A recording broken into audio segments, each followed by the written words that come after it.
Okay. I should have discussed that earlier.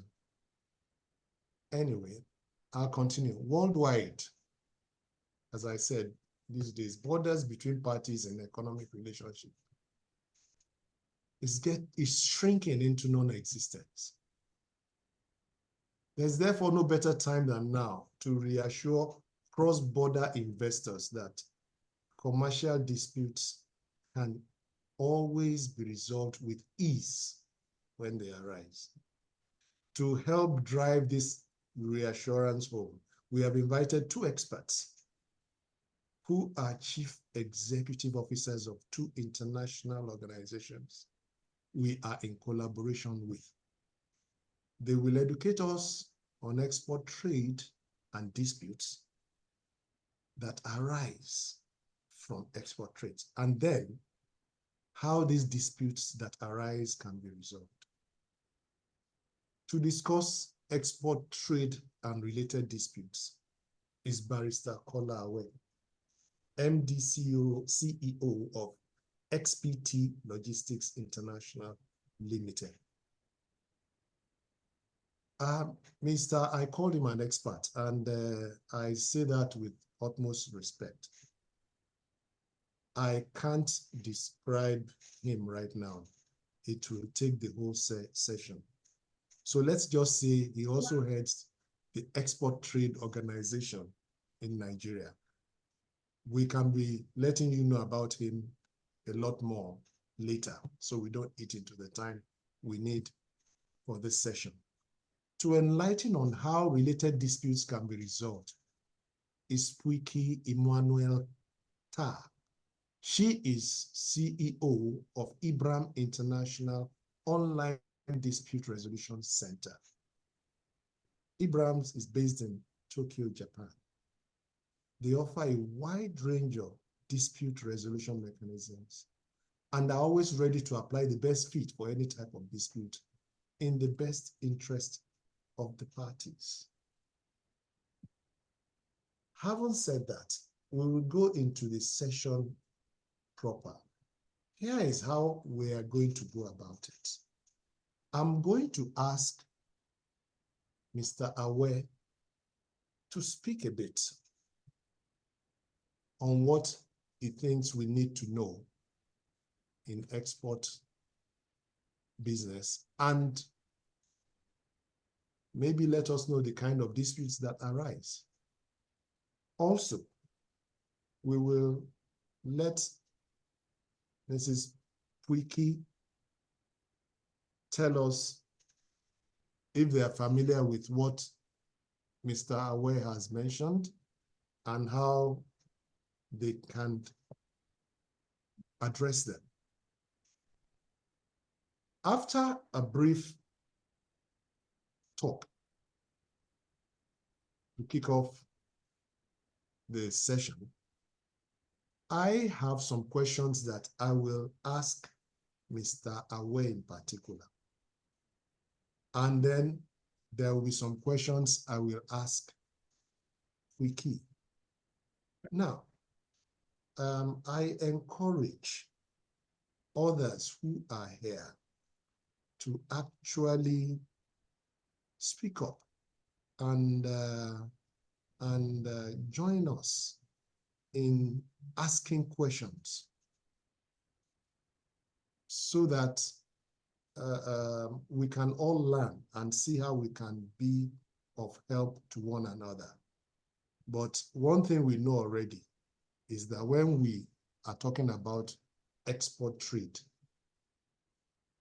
we can always reach out to Mr. Awe. And in the Asian community, if you think you want to do any sort of business and you have any dispute that needs to be addressed, we know you can always reach out to Pui-ki or eBRAM. I'm sure if you go on the internet, you'll be able to connect with them. So can we start with Mr. Awe mentioning a few things to us? Over to you, Mr. Awe. All right, Pui-ki, I don't know what time is it over there, but good afternoon and West Africa and Africa, part of Africa. It's nice to be here, and it's also very interesting that we're talking about dispute resolution. One of the things that made it very exciting to me also is because of my experiences as an exporter, and then my experiences as a freight forwarder. I work for several Nigerian companies exporting all over the world, and I've seen them travel, lose money when it comes to export transaction. First of all, my topic is to just lay a little bit of foundation as to what export is all about and the challenges that comes with export. Like we know, export is an international trade, which differs from the domestic trade. And international trade are being governed by different international laws, both local and international laws. So when it comes to export seems to be a little bit complex because you have to deal with your local laws that stipulates the procedures and process and documents for export. Then you also have to abide and fulfill with the international laws, which has to do with international commercial trade practice. Then you also have to do with the laws of the importing countries, which you have to meet up with. So when you look at an export trade, there are 3 sets of laws that you have to abide with. And that simply means that your contract must be able to accommodate extensively all these laws so that you don't come into the place of dispute. In Nigeria, for example, we have a lot of exporters that are exporting to the Asian countries, and we have a lot of exporters that are faced with several problems and challenges when it comes to export transaction. And these challenges basically has to do with payment terms. I'll try to cut everything short because of our time. I don't want to talk for like 15, 20 minutes. It has to do basically with payment terms. That is one key area, Pui-ki, you have to be looking at too when it comes to discrepancies in Nigerian export business. Because of the state of our financial institutions, and because of the fact that most countries find it very difficult or unattractive to receive LCs from Nigeria. What I mean is I'm talking about letters of credit. So payment terms have become very onerous for most Nigerian exporters. So most Nigerian exporters have to settle with more or less secured risk-filled payment terms, such as collection payments or open account or cash against document, bills for collections.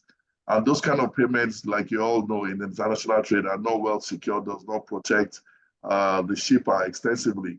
But because of the demand and the desire to still be in the business of export, you see a lot of Nigerians, a lot of exporters in Nigerians still exporting to these countries, and they end up facing payment issues. Why? Because the payment clause is not watertight. We know that the best payment clause we can have is a delta of credit, which is confirmed and irrevocable, but that you cannot readily have. And we can also understand the challenges of the importers in not wanting to open a letter of credit that has a confirmed backing, because that's an additional cost to his own cost of transaction. So the reader also want to prefer for a less safer payment times for them. So that's one key area that we should be ODL should be ready for when they're opening up their market into the Nigerian market. Another area we're looking at is when it comes to the area of claims. Claims and it has to do with standard quality certifications, which has to do with disruptions in the processes of export. That one is also one key area that you have Nigerian exporters are placing, even to Asia and Europe. And those claims are basically has to do with the quality. Claims as to quality, claims as to the standards, the quality of good that has been exported, claims as to maybe there was a water infiltration into the container when the goods were going, where the goods left Nigerian shores 100% in good state. Then it arrives in the country of import and the buyer is making claims. And you know, when it comes to claims, claims are arbitrary. The importer can take advantage of a small, minute disruption and make a huge and massive claims and then on it. Then another area is illegality are also there, because when an importer is making entering into a contract, non-disclosure of certain facts, we always put Nigerian exporter at the peril of the entire transaction. What do I mean by non-disclosure? If a transaction requires a particular import procedure and the importer did not disclose that particular procedure, and the exporter ship without that non-disclosure, it becomes and it now says that because that particular area has not been abided with by law, it puts the burden on the exporter. And that burden also put the exporter as the point of having to subject his rights and his rights to that of the importer, because it now comes to be at the mercy of the importer. So that's one key area that we also have to deal with. You know, there's so many requirements when it comes to exporting to Asia. The requirement of GACC that has to be fulfilled, the requirement of SAP when it comes to areas of food. And if these requirements are not well disclosed to the exporter and contained in the contract, so that's also creates a lot of issues. And one other area we need to also look at is that the content of an average contract between an importer and an exporter.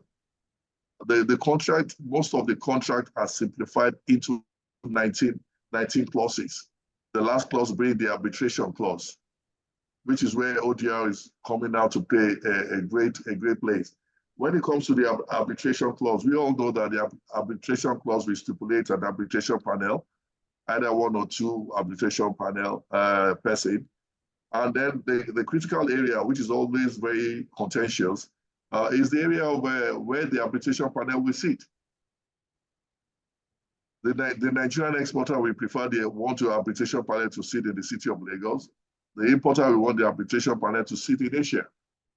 Now there's a contention here. Then whoever is much more desperate is one that will concede to two. And most of the time, we find a Nigerian exporter, which is also reflected in Nigeria, in the Nigerian case with the PIDD.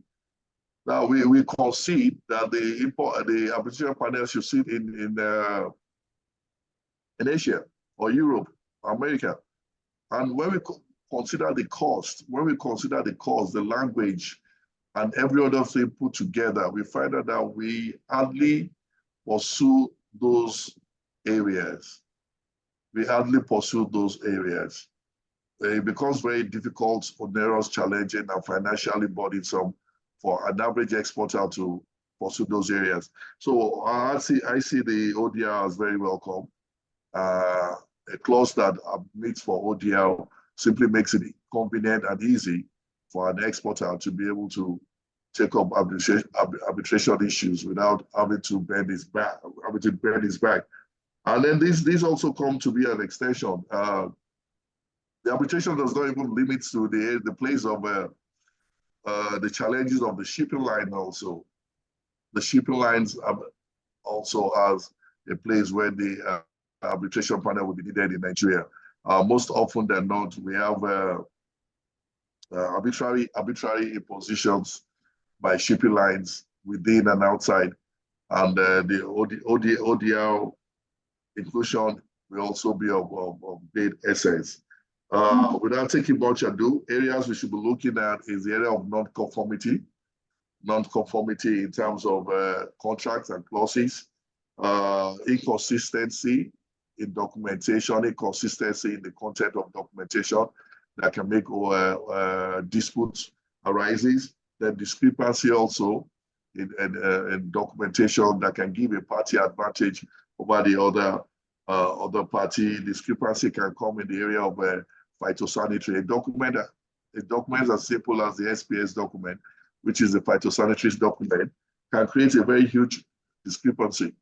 Room for arbitration panel. If, for example, let me give you a typical example. There's an error in a document for export.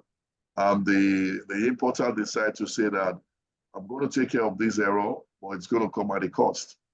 Now, I can't know the cost. It doesn't even allow for independent audit to support me knowing the cost. So it comes up at the end of the day and tell me it's costing maybe 50% of the total money that I'm supposed to pay. Or it says that because of this issue, it finds it very difficult to clear the goods. And because you cannot clear the goods, you cannot pay me. And because the discrepancies is injuring him, and the discrepancy might just be very minute or something that can be overlooked or something that he can take care of. And he will tell you, I'll take care of it, but it's going to cost additional money for me to take care of it. All he's doing is how he's going to make claims because of discrepancies, because of inconsistency, or because of simple issues as illegality that are contained in some of this contract. So in all, export is very complex, and all these issues have also not made a lot of exporters to continue in the business of export. For example, in Nigeria, we have over more than 40 to 50,000 registered exporters, and less than 1,500 exporters are actually exporting. Not that a lot of people have not export, but the problem is that when they face issues like this, particularly when it comes to payment terms, they lose their money the first time, they run away from the business and never want to come back into the business of export again. So ODR will be a platform to enhance export to Asia, because when you know that there's an alternative platform, an alternative medium for redress, then it gives you confidence to be able to go back into the business second time, third time before you get it right. So export is tough, it's difficult, it's complex, but it's also very easy when you know exactly the process and the procedures and the legal implications that are involved in the business of export. I want to stop here so that maybe I can give, I have a lot of people that have a lot of issues, like I said earlier, and I've given them opportunity to use this platform, and I will appeal to every one of us to give them opportunity so that we can listen to them and Pui-ki can also understand the kind of challenges that they have in export. I've seen one of them online. I think he's online right now, Mr. Nifake.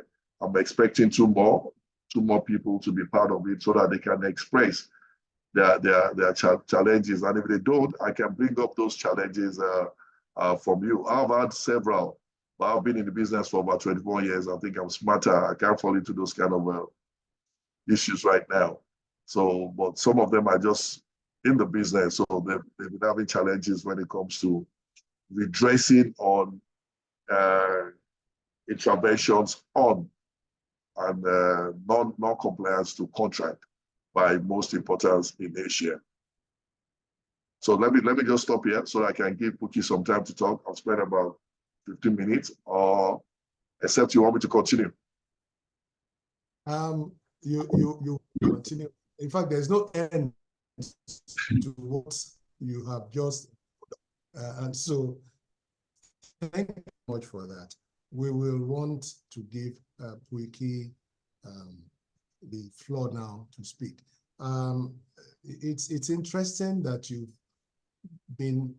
particularly picked out some common problems like payment problems, issues about quality, and even the way contracts are drafted and all that. And I see that it sounds as if contracts were always skewed towards arbitration. And I think arbitration got in very quickly.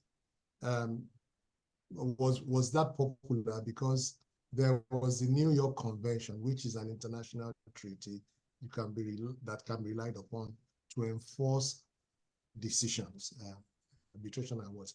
Thankfully, there's now the Singapore Convention, so which has now made it just as legally powerful to enforce mediation agreements and mediation settlements. So, well, Pui-ki, let's hear from you before we start asking questions. Thank you very much for the kind introduction, and it is my great pleasure to be with you today to share with you how eBRAM ODR services can help you as exporters to resolve your disputes arising out of cross-border transactions. Thank you also to Mr. Awe to identify all these challenges and all the different types of claims that the explorers may encounter when they trade abroad.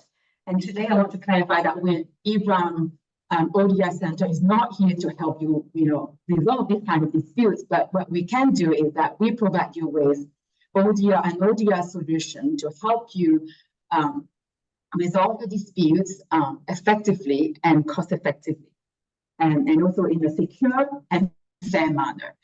Just by way of background, eBRAM is an international online dispute resolution center.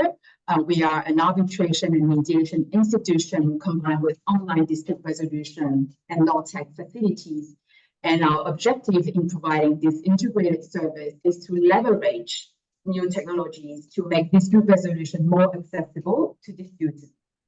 And our ODR facilities are designed to reduce the overhead in the management of case and the friction caused by traditional administrative procedures. And we hope that this frees disputants to put more of their focus on resolving their actual disputes rather than spending energy disputing over the technical aspect of how to run their case. I also want to mention that if you have dealings with Chinese parties, eBRAM is also a qualified institution under the Hong Kong-China arrangement concerning mutual assistance in court-ordered interim measures in aid of arbitral proceedings by the courts of the mainland. That means that parties to an arbitration administered by eBRAM and under in accordance with eBRAM arbitration rules, parties can seek interim relief before the mainland courts against their Chinese counterparties. Also in 2023, eBRAM expanded its scope of services through the establishment of a deal-making portal that includes all type of features to facilitate cross-border transactions, using again advanced technologies to help enterprises to identify and collaborate with potential business partners. And I can show you more about this later during the Q&A session. So it is a portal that enables each company to register an account on the deal-making portal for you to be more visible and find your business partners. And it contains, the portal offers different features, including a video conferencing system for you to meet with your business partner and to sign a contract online as well using the e-signing feature. Our deal-making portal also offers different services and for you to apply for a legal entity identifier or to do a background check of your counterparty. So all the services are paid services, but the subscription to the deal-making portal is free of charge at this stage. And you can access the different services, including the video conferencing, the machine translation to translate documents at no cost at this stage.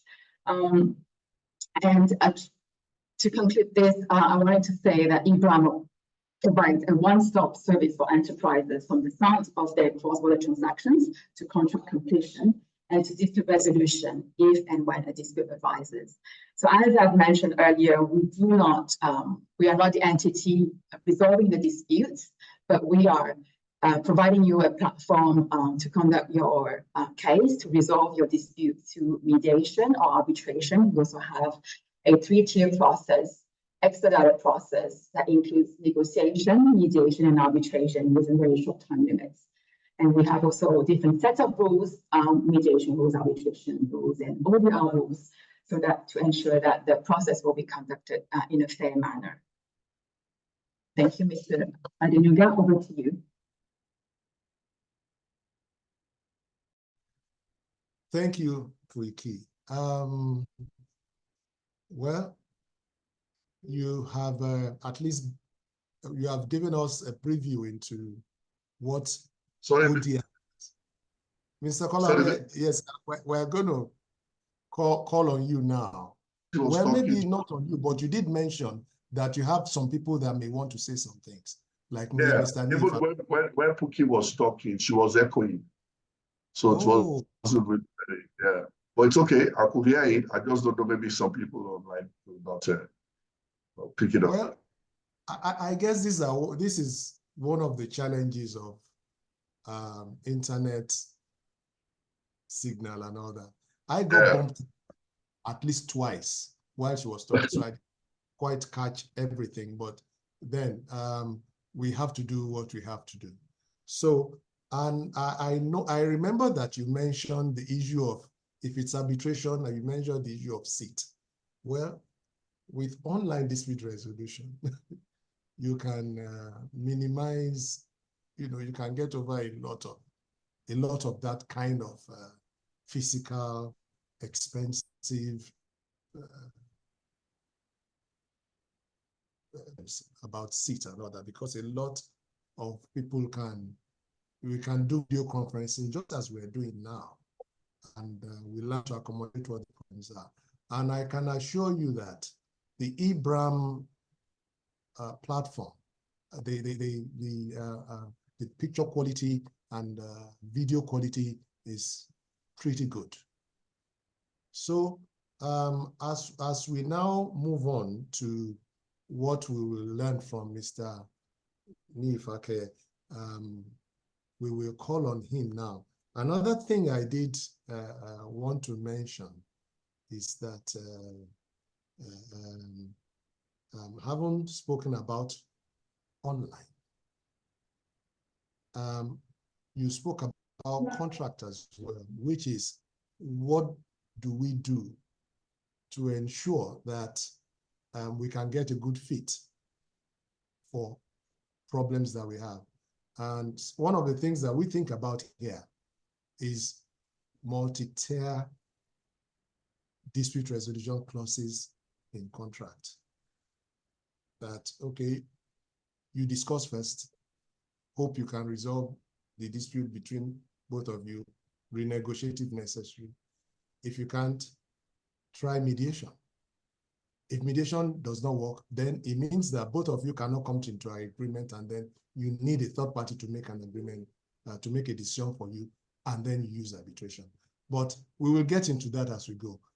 Can we invite Mr. Nifake to say, to raise the questions that he wants to raise? Thank you so much for joining us and for contributing. Okay. Good afternoon, everyone. Good afternoon, Chairman, Mr. Kola Awe. Thank you for the opportunity. Yes, sir. Good afternoon, Pui-ki. What the challenge I have is ongoing presently, actually. I've listened to Pui-ki and how she said about what your company offers. These are things that are quite for we. The export field is the field where SME is coming, because in every environment, SMEs are the bone or the strength of that country. But in Nigeria, just as my boss said, it is challenging for a lot of young companies or SMEs to come into the business of export because of myriad of challenges. One of them being particularly which stems from one party, in most cases, but failing from the end of failing on the end of agreements to payments or trade terms that were accepted. So in my case, I signed a deal with a Dubai buyer around 25th of last year to supply a 40-feet container of hibiscus. The terms of agreement was that he was going to pay me with black and white copy. That was the 100% payment, black and white copy, which I felt and which is what I've always used for most of my transactions. So I went and then got the job. Then I sent him the photocopy of the lien and said after my agreed. And then he sent me a Swift copy, but with a clause in it saying telex to be released from payers end. I didn't understand, but he now said that he has never done business with me before. He's not sure, since I have the full documents on my end, he's not sure I'm going to release the documents. So I should send him the scanned copy of the documents. This is a time when the goods was already 2 days into getting into Dubai. So I sent him the scanned copy to let him understand the fact that, yes, I've done this and I've done everything. He said his fear was the fact that the name on the document might not be the company name. And even if it is his company name, I could still sell the product to someone else. And he doesn't want to pay, and then I do that. So I spoke to Mr. Kola Awe, and then I shared the scanned copy with him. I tried tracing the telex through the bank, and then we didn't get payments. He said he had not released that because of the time involved and how close we were to, because it was already the goods got there yesterday or the before yesterday, that I should change the document with telex copy. Mr. Pakaye, I was going to say, can you please turn off your video? Maybe it will help the transmission, because you are breaking. And what you are saying is very important. Okay. Can you hear me now? We can hear you. Okay. Where do I start? Where do I go back to so you can get the full picture? Is there a point where you missed it? Just go on, because we know that you were trying to get into the importer. The importer was giving you was showing discomfort or uncertainty about, there was an issue of trust from the side of the importer. Okay. So just go. Yes. Let me run through that part again. The agreement was that I was going to send for black and white for the copy of the bill of lading for my 100% payment. After I got that from Maersk Line, I sent that to him, and then he sent me a Swift payment, the telex copy of the payment, but on the document there was a lien, more like a lien on it, that telex is to be released from payer's end. I asked him what that meant. He said he has not done business with me before, so he's not sure that when he releases the money, I would send him the document. And even if I do, even if I've proven to him that the name on the document is his, I could still sell the product to someone else. That I should release the scanned copy of the document to him, and then he would release the payment. I did. I was already pressed for time because the goods got there yesterday. We were talking about what happened 2-3 days ago.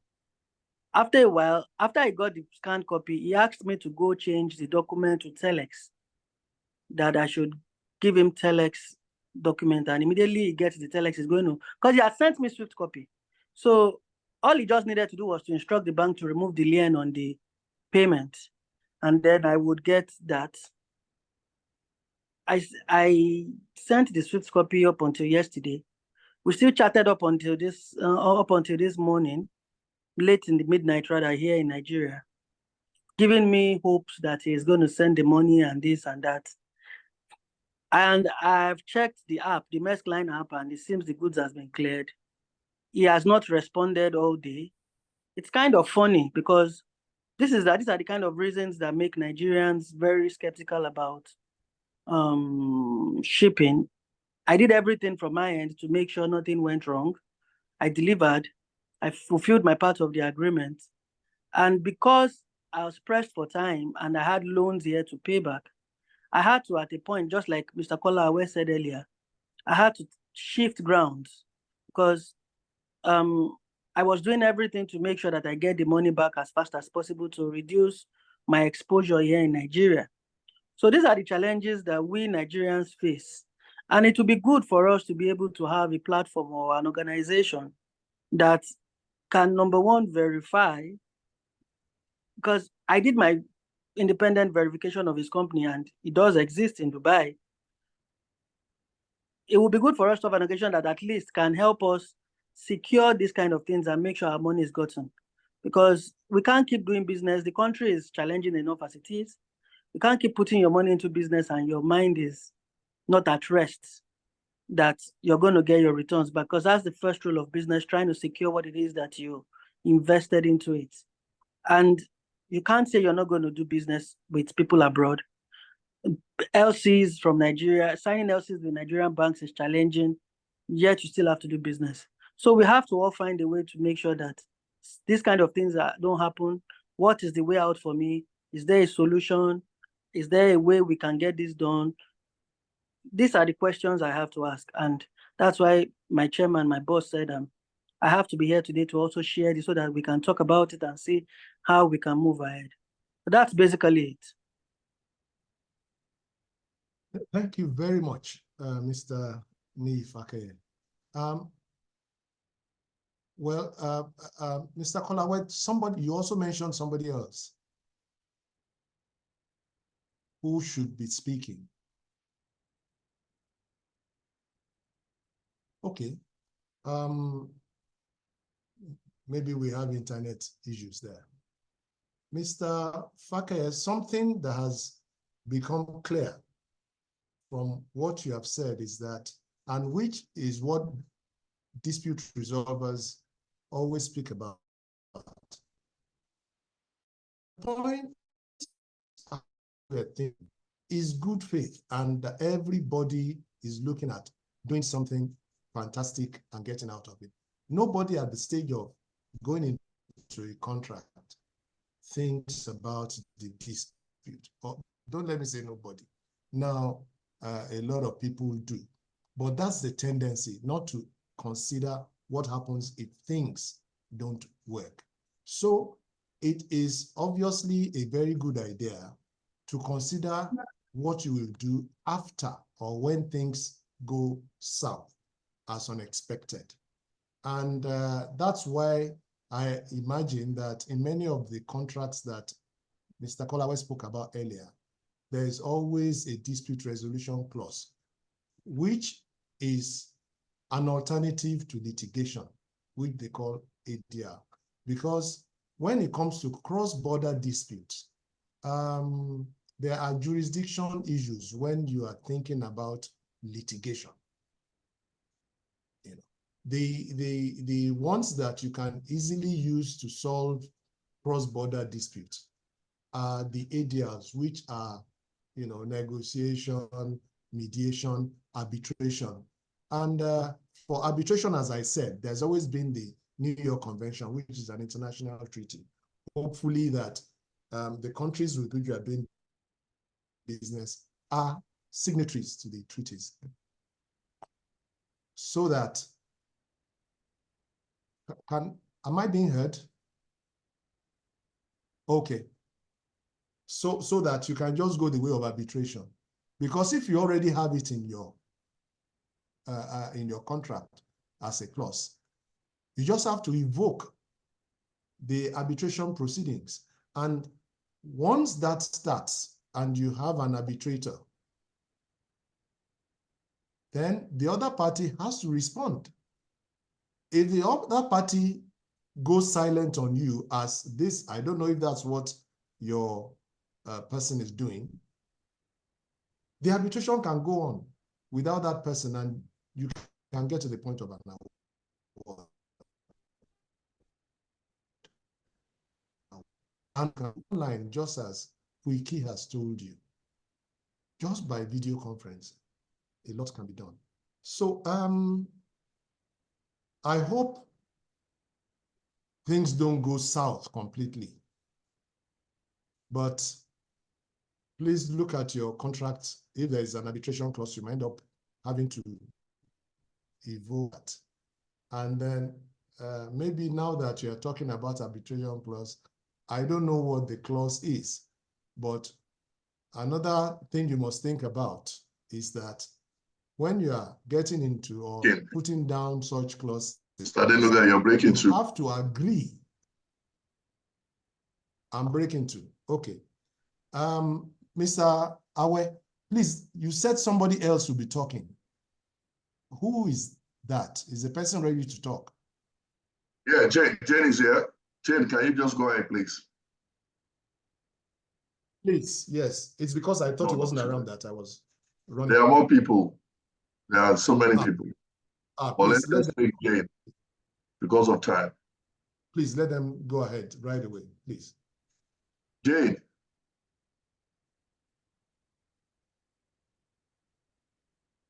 Jane, unmute yourself. Maybe your internet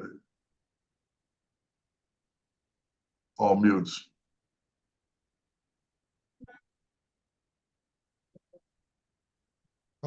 Victor Grange, please unmute yourself. Or if maybe he is temporarily stepped out. Can you call in the next person?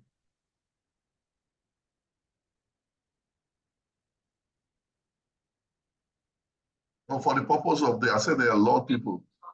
Can you? Yes, please. Can they unmute her? She said she can't unmute. Can the host unmute her?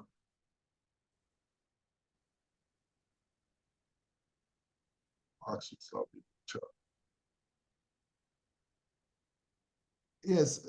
Can we just ask the next person, please? She says she can't unmute. Then let's call somebody else. Because we have... Go off and try to call me there. The other person is... One more, I invited three practical cases for you. The other person, his own is going off and on. Okay. Maybe we start asking the questions that we prepared. Yeah. Yes. Well,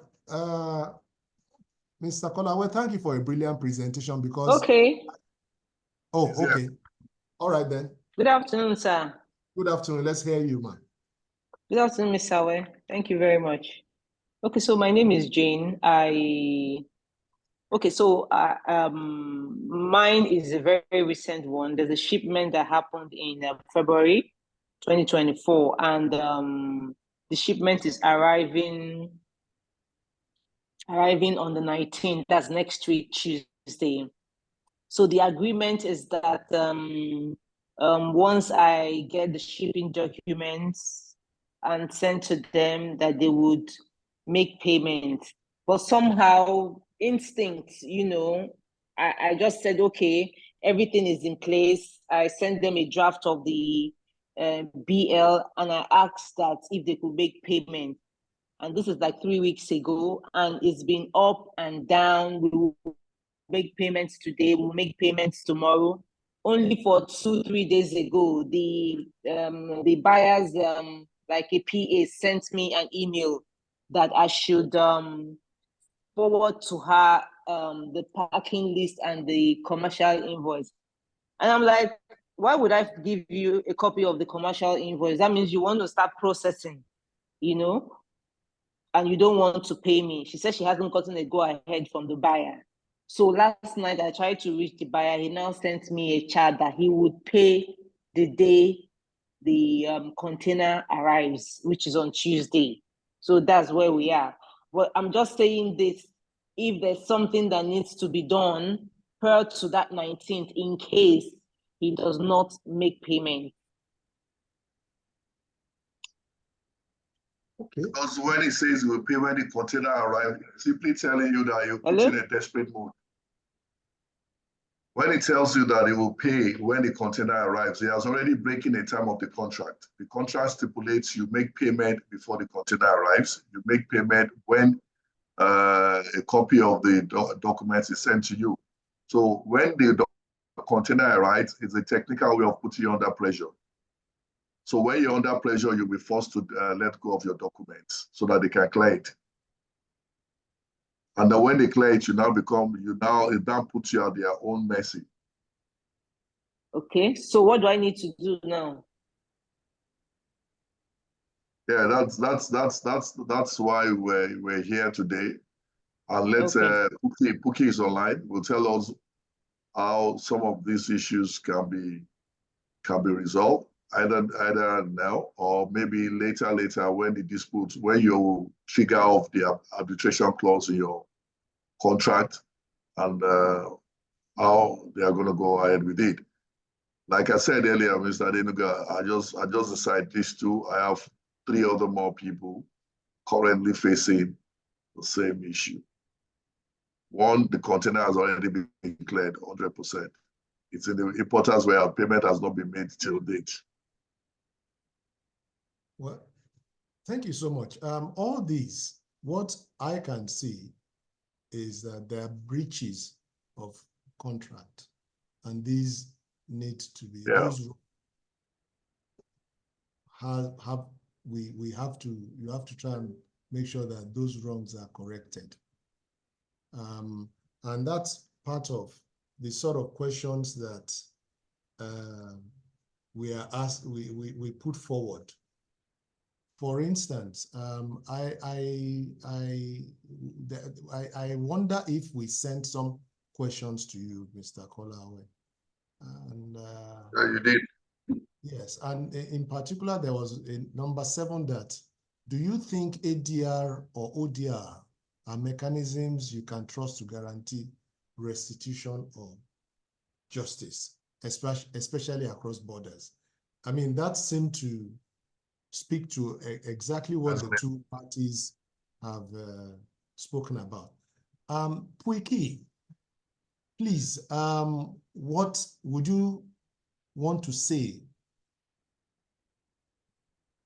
to what you have heard right now? Yeah, so I concur with what you just said, that ODR can, be the solution to help exporters resolve the issues and disputes that they're facing. But we need to look at the contract, right? So for future contract, they can decide to include an ODR clause into the contract so that if future disputes arise, they can consider using ODR to resolve these disputes. But for now, for those disputes that have already arisen, I think that Jane and Nini would have to look at the contract and see what is the mechanism that has been foreseen in this particular transaction, right? And find and then follow the procedure that was set there to resolve the current disputes. Okay. Okay, let me help you out. What you're saying, so that maybe everybody can be clear and be on the same page with you. What you're saying is that for ODL to be activated, it must be part and parcel or component of the contract. Yes. Am I? That's Okay. correct. Unless the parties are able now, post dispute, now that the dispute has arisen, whether the parties are able to say, okay, we want to resolve the present dispute by ODR. They can still agree now, but I think it seems to me quite difficult at this stage to convince the other side to resolve the dispute by ODR. But the parties can try. And we had a case at eBRAM where the parties had a dispute. There was no suitable dispute resolution mechanism to resolve their dispute. They decided to opt for eBRAM ODR rules to resolve by arbitration. But it's a very particular case. I'm not saying that it's impossible, but parties can try to use mediation first and then arbitration. But they have to agree to use that method first. Mr. Kola Awe, can I add to that? In that, as I was saying that, it's at the point of drawing up contract that you think about this.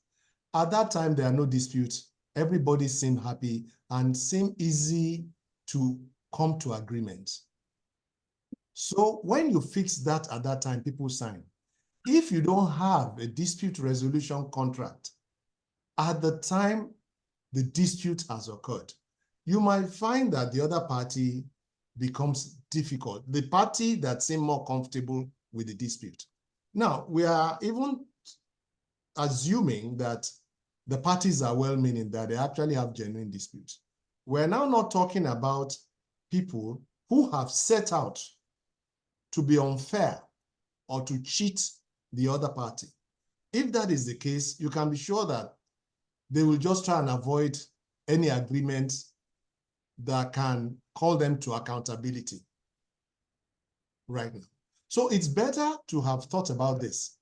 And if you are doing arbitration, right, if it's possible to decide who the arbitrators will be right from the onset, so that they cannot change this later.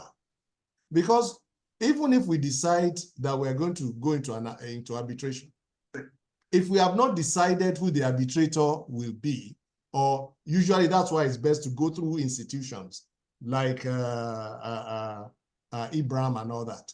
And it's better to go through institutions that will not disappear. So when you choose such when you have such a thing in place, you know that anybody that is trying to be smart with your money is only keeping it for you. He's probably going to have to pay it back with interest, as long as hopefully the country from which you are doing the arbitration is a signatory to the New York Convention, the treaty that you can rely upon to enforce arbitral awards anywhere in the world. And it's usually easier with mediation if you don't have prior agreements, because in mediation, it's the parties that are deciding. Both are coming together, and usually it's for honest, mediation relies heavily on good faith. Maybe honestly unforeseen issues come up.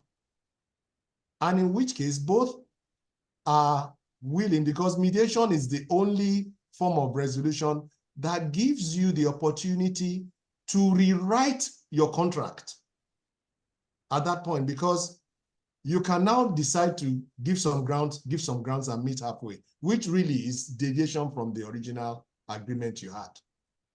That's why we say multi-tier is a very, very good idea.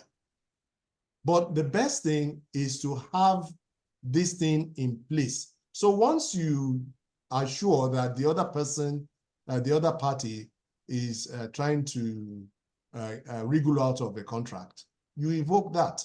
Because if you get an award, usually it comes with interest in arbitration. So if somebody is keeping your money, it's going to pay it with interest. So, and because if you now, like Mr. Ifake, raise the loan, because interest is running on the loan that you raised. So it's good to just prepare for this thing ahead of it happening. Now, please, we will want other people to ask questions so that it's not just me talking. And Pui-ki, does anybody want to say anything, please? Sorry. Yes, please. Okay. Yes, please. My name is Jane. I asked the previous question. Yes, please. So I just want to find out. Yes, please.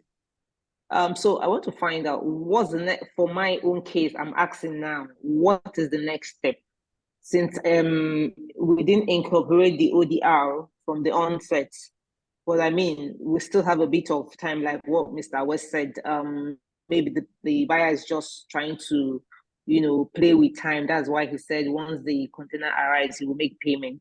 So for my own case right now, what would you advise so that we just implement it, since the container will come in on Tuesday next week? What do you think I can do from here now? Or how can you prefer, how can you come in? Let me use that word. If it is me, what I would have to let you know is that Can anyone hear me? I am not privy Anyone to hear me? contract. We can hear you, we can hear you. I am not privy to your contract and have not studied it and don't know. So it's really difficult because this is a serious matter and it's professional. So you really must know what you're doing. I think maybe Mr. Kola Awe may be in a better position from experience to guide, because the alternative dispute resolution processes and online disputes that you are talking about is they are consensual procedures. Both parties have to agree to it for the outcome to be enforceable. So if there is indeed a dispute, now it will appear you are preempting a dispute. But when the dispute actually arises, whether it's arbitration or mediation, both of you have to agree. So it's either you have committed before that you will submit to arbitration, or you agree after the dispute arises, which they refer to as submission agreement. Or if it's mediation, you have to speak to those people. What exactly is their problem? This is a problem you have, and maybe have a mediator try to engage a mediator who might try to talk to them on the other side. Because you can talk to eBRAM, for instance. They can talk to them on the other side and try to get them to the table to discuss. But in mediation, they cannot be forced to come to the table. But then, when maybe the skill of the mediator will help. But for somebody like me that doesn't know the nitty-gritty of this business, it's dangerous for me to tell you exactly what to do. Mr. Kola Awe might be in a let me try to make some, Jim, maybe I just drop something that is a little bit hard. That I say that he's trying to be smart. There are two things that can happen. One, he's not making payment now. If he wants to be fraudulent, he's waiting for the container to land. So when the container lands, you have no option because the goods will be running on demurrage and stuff like that. And he's going to try to put a lot of claims on you that he paid so much because you delayed in giving him the documents, blah, blah, blah, blah, blah, blah, blah. That can help. We can that out if the man is not so straight. But if the man is straight and he understands international business, he might be waiting for the container to land so that it does not incur any interest on the money he's going to use in paying you. Maybe the money, most of the time, is bank funding. And if he pays you when the container is on the IC, that is going to pay in interest for the period when he doesn't even have possession of the goods. So he might just want to wait till that the container is here, he gets his overdraft, clears container, start making money. So the interest payment is a little bit very small. Those are the two likely options that can happen. Well, my take now is this. One of the things I've seen here is that it is now becoming pertinent that most exporters from Nigeria doing business in Asia should start making use of the ODL from ab initio, from the contract stage. So if an importer decides that he doesn't want an ODL, obviously that's a red flag. Because if you say you don't want an ODL, then you just want the normal arbitration, then I would see it as a red flag because there's nothing wrong in having an ODL because it's just going to be online. I'm going to save the cost of traveling or getting a legal practitioner to come and represent me in Asia or any parts of Africa. So that's one thing I've noticed. The question I have for Mr. Adenuga is, the deed is done. These people are in the dire strait. They don't have any contact in Dubai. Neither they don't have any contact, arbitration contact. Is there anything outside your vision and your objectives that you could do just in case, in case that this is snowball to outright fraudulent action on the part of the importer? Is there anything that you could do? Because I know that their contract has arbitration clause. I strongly believe that the arbitration clause will be in Dubai. Obviously, that's the way. Is there anything that Pui-ki and the ODL team can do to either by way of introduction, okay, we have some people that could represent you in Dubai or something, just to be like a life-saving hold for them? Thank you, Mr. Okay. Awe. Yeah. Yes. Can I, yeah, can you hear me okay? Yeah, Pui-ki, I can hear you, yeah. Yeah, very good. Yeah, well, we are happy to work alongside the exporters to find an appropriate solution to overcome these challenges and the present disputes. And we do have, a panel of neutrals, mediators, arbitrators also based in Dubai. I'm not saying that, we'll investigate on this and try to find these people to help with this issue. But I think what we could do is that Jane and Lee can write to eBRAM, and we can find a way to, if they're happy to use ODR, we're happy to actually contact the other side and see whether the other side will be willing to engage in the discussion and resolve the present dispute by ODR. Would that be okay? Yeah, thank you, Pui-ki. We'll probably make use of that window and see how we can move forward from there. Okay. Yes, Mr. Kola Awe, and further to that, if you have a problem, yes, you can always reach us in ODR Africa, and we'll always be happy to point in direction, because we work in collaboration with so many any organization willing to collaborate with us in the interest of access to justice. So please, you have an offer from eBRAM. Please take it up and let's see what comes out of that. But we work in collaboration. If they need to ask us for anything, of course, we'll be willing to give. And this is just the beginning, Mr. Kola Awe, of what I imagine will be a very long, fruitful relationship, so that we keep ourselves out of trouble, protect each other, and work with like minds all over the world.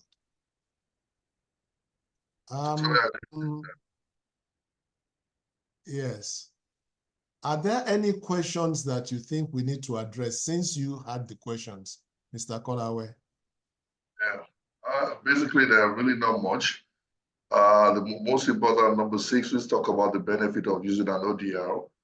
I totally see it as very, very concrete and very, very welcoming. You won't just imagine how ODR is very, very welcoming. By the time we put our leg into the export industry, you'll be overwhelmed. We'll be overwhelmed with issues. But first of all, I think there's this need for advocacy on ODR's part, on our part, to push the need for arbitration clause to include ODR. I think it's very, very important. Most exporters are used to the normal arbitration panel, sitting 1 or 2 panel. But now with the ODR, it becomes much more, gives a much better peace of mind. And you made a statement that is very, very comforting to me when you said that they're just holding your money for you. That was a nice statement. That's a very comforting statement. When I know that I have a platform that I can use, and whoever is trying to make money out of me is just holding my money, then I'll be very excited to use it. So it's extremely very welcome. ODR is very, very welcome. And I see that in future, in the very near future, everybody will be incorporating ODR into their contracts. And when that is done, it puts a lot of pressure on your table. It's actually the way to go, because litigation, by its nature, it's created for a particular set of people. They make their laws for what they believe happens in their place. and address that. So I can't take a court judgment from here and go and enforce it in Dubai. I can't, because that's a separate jurisdiction. They have their own laws, except we now have a reciprocal agreement. And then, again, with litigation, it is public. With ODR comes confidentiality. So you don't have, it's only you that know, between you, the parties involved that know what is going on. The only thing is that maybe at the point of getting into a contract, please reach out to us and let us just tell you or just go over the implication of these clauses with you. Because sometimes some people just put clauses and don't actually think about the effect of that clause. I just mentioned something. So supposing I say, okay, we are going to have 2 arbitrators or 3 arbitrators or 1 arbitrator. If one party is willing to cheat the other, he will never agree on, and both have to agree. But if you do it in such a way that you say, eBRAM will appoint whoever the arbitrator will be. So all you have to do is call on eBRAM. eBRAM appoints whoever. No party can, except it goes against what you say you want of an arbitrator or even a mediator. So please reach out to us and let us discuss this thing at the point of writing out contracts so that you are protected. When the other side begins to dance, just watch them and smile.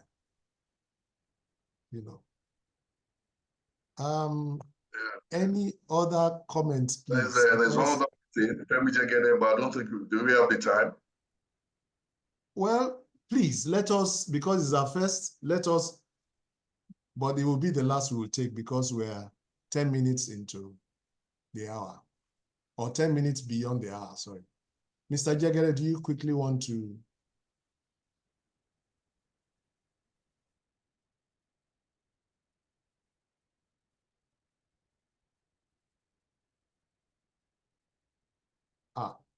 Well, we're having internet issues. Mr. Jagere can't hear me. Am I in trouble?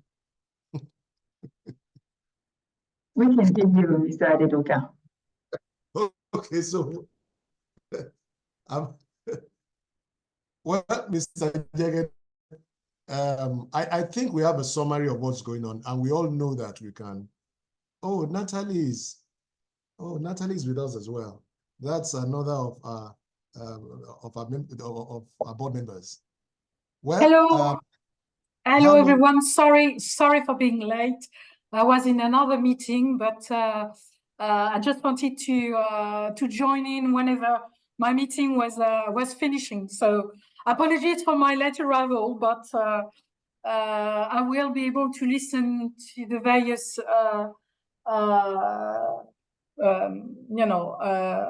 presentations with the recording. So thank you for that anyway. Okay, thank you.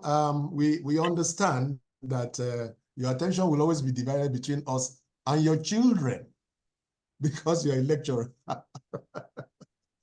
Okay, I think we have to bring it to a close now because we don't want to get out of the habit of, well, we are beyond an hour as we always promise ourselves, but we don't want to stretch it.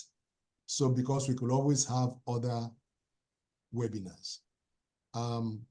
Ladies and gentlemen, I can say thank you for coming, but nobody does it better than our backbone, which is Mirez.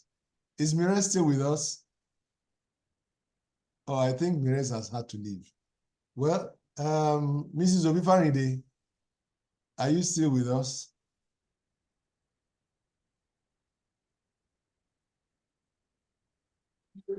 Yes, I am. Well, maybe you can help us just round up. We're 12 minutes out of time. So let's just round up and then the promise for. Just to say a big thank you to our panelists, Pui-ki and Barrister Awe. I believe that a lot of people can hear, I can see on the chat box about people complaining about the internet connection. We have the recording, we will send it out, and I hope that you'll then be able to pick up. Yes, we will send out the presentations by email for all those who have registered. So please, and if you need to reach us, you can reach us at info@odrafrica.com. info@odrafrica.com. We can continue the conversations from there.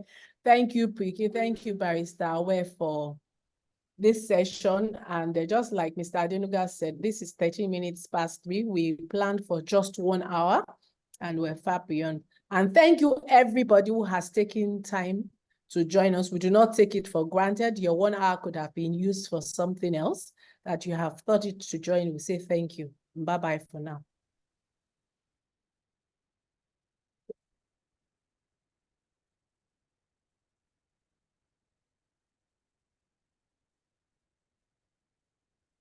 Thank you, Mr. Kola Awe.